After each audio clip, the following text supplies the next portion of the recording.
ಅಂತಿಮವಾಗಿ ಜೀವನದ ಪಯಣ ಮುಗಿಸಿದ್ದಾರೆ.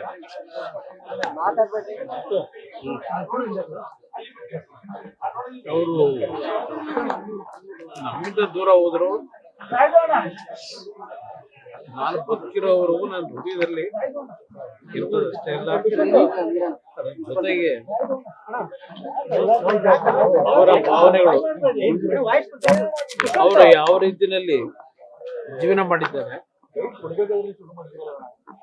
ಅದನ್ನು ಮುಂದುವರಿಸ್ಕೊಂಡು ಹೋಗ್ತಕ್ಕಂಥದ್ದು ನಮ್ಮ ಕರ್ತವ್ಯ ಇದೆ. ಕೊನೆಯ ಹಂತದಲ್ಲಿ ಇವತ್ತಿನ ಈ ಒಂದು ಅಂತಿಮ ಕಾರ್ಯವನ್ನು ನಿರ್ವಹಿಸಬೇಕಾದ್ರೆ ನನ್ನ ತಾಯಿ ಇಲ್ಲಿಂದ ಬೀಳ್ಕೊಡ್ಲಿಕ್ಕೆ ಏನು ಪುಷ್ಪವನ್ನು ಅರ್ಪಿಸಿದ್ದೇವೆ ಮತ್ತು ಕೊನೆಯದಾಗಿ ಮಣ್ಣನ್ನು ನೀಡಿದ್ದೇವೆ. ನಮ್ಮ ಶ್ರಾದ್ದದ ಕಾರ್ಯಕ್ರಮ ಮಾಡ್ತಕ್ಕಂಥ ಪುರೋಹಿತರು ಒಂದು ಮಾತೇಳಿ, ನನ್ನಿಂದ ಏನಾದರೂ ತಪ್ಪು ಮಾಡಿದ್ರೆ ಅದ್ರ ಜೊತೆಗೆ ಮನಸ್ಸಿಗೆ ನೋವು ಕೊಟ್ಟಿದ್ರೆ ನನ್ನನ್ನು ಕ್ಷಮಿಸು ತಾಯಿ ಅಂತ ಹೇಳಿ ತಾಯಿಗೆ ಕೇಳ್ಕೊಳ್ಳಿ ಇರ್ತಕ್ಕಂಥ ಮಾತು ಹೇಳಿದ್ರು. ಹಲವಾರು ಸಂದರ್ಭದಲ್ಲಿ ಅರಿದೇನೋ ಕೆಲವು ತಪ್ಪುಗಳನ್ನು ಮಾಡಿದ್ದೇವೆ. ಇವತ್ತು ಆ ಪದವನ್ನ ಬಳಸಿದಾಗ ನನ್ನ ಹೃದಯದಲ್ಲಿ ನನ್ನಿಂದ ಏನಾದರೂ ಒಂದು ತಪ್ಪುಗಳಾಗಿದ್ದು ನಿಮ್ಮ ಹೃದಯಕ್ಕೆ ನಾನು ನೋವು ಕೊಟ್ಟಿದ್ರೆ ಕ್ಷಮಿಸ್ತಕ್ಕಂಥದ್ದಕ್ಕೆ ಬೇಡ್ಕೊಂಡಿದ್ದೇನೆ. ಆದರೆ ಹಿಂದಿನ ದಿನಗಳಲ್ಲಿ ನನ್ನಿಂದ ಏನಾದರೂ ನೋವು ಕೊಟ್ಟಿರ್ತಕ್ಕಂಥದ್ದು ಕೆಲವು ವಿಷಯಗಳಲ್ಲಿ ಮತ್ತೆಂದು ಅವರ ಆತ್ಮಕ್ಕೆ ನನ್ನಿಂದ ಅಪಚಾರ ಆಗದೆ ಇರ್ತಕ್ಕಂಥ ರೀತಿಯಲ್ಲಿ ನನ್ನ ಬದುಕು ಮುಂದಿನ ಭಗವಂತ ನನಗೆ ಕೊಟ್ಟಂತ ಆಯಸ್ಸೇನಿದೆ, ಪ್ರತಿನಿತ್ಯ ಪ್ರತಿ ಕ್ಷಣ ನನ್ನ ತಾಯಿ ಯಾವ ರೀತಿ ಬದುಕಿದ್ರು ಅದೇ ಮಾರ್ಗದಲ್ಲಿ ನಡೆಯತಕ್ಕಂಥ ಒಂದು ಸಂಕಲ್ಪ ಮಾಡಿದ್ದೇನೆ. ಪ್ರಮುಖವಾಗಿ ಒಂದು ವಿಷಯದಲ್ಲಿ ನನಗೆ ಸದಾ ಹೇಳ್ತಾ ಇದ್ರು, ಮನುಷ್ಯನಲ್ಲಿ ಕೆಲವು ಸಂದರ್ಭದಲ್ಲಿ ಆಗ್ತಕ್ಕಂಥ ವಿಷಯಗಳಲ್ಲಿ ಅವರು ನನಗೆ ಹಲವಾರು ಬಾರಿ ಸಲಹೆಯನ್ನು ಕೊಟ್ಟಿದ್ದಾರೆ. ಒಂದು ವಿಷಯದಲ್ಲಿ ಆ ಸಲಹೆಯನ್ನ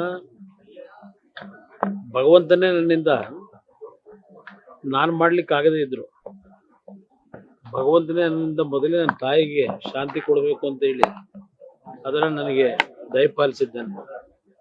ಅದರಿಂದ ಇವತ್ತಿನ ನನ್ನ ಒಂದು ಸಂಕಲ್ಪ, ಈ ಭೂಮಿಯಲ್ಲಿ ನನಗೆ ಇರ್ತಕ್ಕಂಥ ಕ್ಷಣಗಳು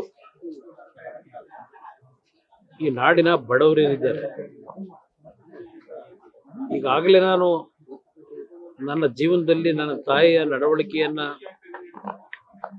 ಕಾರ್ಯರೂಪಕ್ಕೆ ತರ್ತಕ್ಕಂಥದ್ರಲ್ಲಿ ನಡ್ಕೊಂಡಿದ್ದೇನೆ. ಆ ವಿಶ್ವಾಸದಿಂದ ನಾನು ಹೇಳ್ತಾ ಇದ್ದೇನೆ. ಆದರೆ ನನ್ನಿಂದ ಹಲವಾರು ರೀತಿಯಲ್ಲಿ ನನ್ನ ತಾಯಿಗೆ ಸಂತೋಷವನ್ನು ಕೊಟ್ಟಿದ್ದೇನೆ. ಆದರೆ ಒಂದು ಸಂದರ್ಭ ಇವತ್ತು ನಾನು ನೆನೆಸ್ಕೊಳ್ಳಕ್ಕೆ ಬಯಸ್ತೀನಿ. 2006 ನಾನು ಮುಖ್ಯಮಂತ್ರಿ ಆಗ್ತಕ್ಕಂಥ ಒಂದು ಸನ್ನಿವೇಶ. ಅವತ್ತು ಪುಟ್ಟರಾಜ್ ಅವರು ಇಲ್ಲೇ ಇರಬೇಕು, ನನ್ನ ಜೊತೆ ಇಲ್ಲೇ ಇದ್ರು. ಬೆಳಗ್ಗೆಯಿಂದ ನಮ್ಮ ತಂದೆ ನಮ್ಮ ತಾಯಿಯ ಒಂದು ಪುಟ್ಟರಾಜ್ ಅವರಿಗೆ ಕೊಟ್ಟಂತ ಜವಾಬ್ದಾರಿ, ನಾನು ಏನೋ ಒಂದು ರಾಜಕೀಯ ನಿರ್ಣಯವನ್ನ ಮಾಡ್ಲಿಕ್ಕೆ ಹೋಗಿದ್ದೆ, ನನ್ನನ್ನು ಕರ್ಕೊಂಡ್ ಬರ್ಬೇಕು ಅಂತೇಳಿ ಪುಟ್ಟರಾಜ್ ಅವ್ರಿಗೆ ಜವಾಬ್ದಾರಿ ಕೊಟ್ಟಿದ್ರು. ಬೆಳಗ್ಗೆ 5:15 ಗಂಟೆಗೆ ಅವ್ರನ್ನ ಭೇಟಿ ಮಾಡಿ. ಒಂದು ಕಡೆ ನನ್ನ ತಂದೆ ಸೋಫಾದಲ್ಲಿ ಕೂತಿದ್ದಾರೆ, ನನ್ನ ತಾಯಿ ಒಂದ್ ಕಡೆ ನಿಂತಿದ್ದಾರೆ. ಒಂದು ಮಾತು ಹೇಳಿದ್ರು ನನಗೆ, ಬೇಡಪ್ಪ ನಿನ್ ತಂದೆಗೆ ನೋವು ಕೊಡಬೇಡ ಅಂತಕ್ಕಂಥದ್ದು. ಮತ್ತೊಂದು ಮಾತು ಹೇಳಿದ್ರು, ಕಲಿಯುಗದ ರಾಮ ಆಗಬೇಡ, ಹಿಂದೆ ದಶರಥ ರಾಮ. ತಂದೆಯ ಒಂದು ಗೌರವ ಉಳಿಸ್ಲಿಕ್ಕೆ ಯಾವ ರೀತಿ ತೀರ್ಮಾನ ಮಾಡಿದ, ಆ ಒಂದು ನಡೆಯಲ್ಲಿ ನಡೆಯಪ್ಪ ಅಂತಕ್ಕಂಥ ಮಾತಾಡೋದಂತೂ ಇವತ್ತು ನನ್ನ ಹೃದಯದಲ್ಲಿದೆ. ಆದ್ರೆ ನಾನು ಅವತ್ತು ಆ ಒಂದು ತೀರ್ಮಾನ ತೆಗೆದುಕೊಂಡಂಥದ್ದೇನಿದೆ, ಬಡವರಿಗೆ ಸಹಾಯ ಮಾಡಿದ್ದೇನೆ, ನಾಡಿಗೆ ಪ್ರಾಮಾಣಿಕವಾಗಿ ಕೆಲಸ ಮಾಡಿದ್ದೇನೆ.